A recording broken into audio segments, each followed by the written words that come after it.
চোর ধরা হলো। দেখুন, লোকটাকে কেউ চিনতে পারলে জানাবেন কমেন্টসে। সে প্রথমে মসজিদে এমনিতেই ঢুকছে, ঢুকে সে বের হওয়ার পর তার জুতাগুলো নিয়েই বের হয়েছে। সে বের হওয়ার সময় পাশে দেখলো খুব সুন্দর সৌদি থেকে আনা আমাদের মাওলানা বেলাল শাহ হুজুরের জুতাগুলো খুব দামি।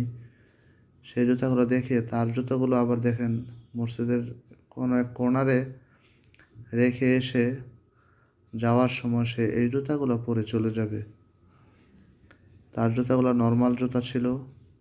সে দেখেন এখানে এসে বসলো, বসে পিছনের আমাদের দারোয়ান সাহেব উপরে উঠছে।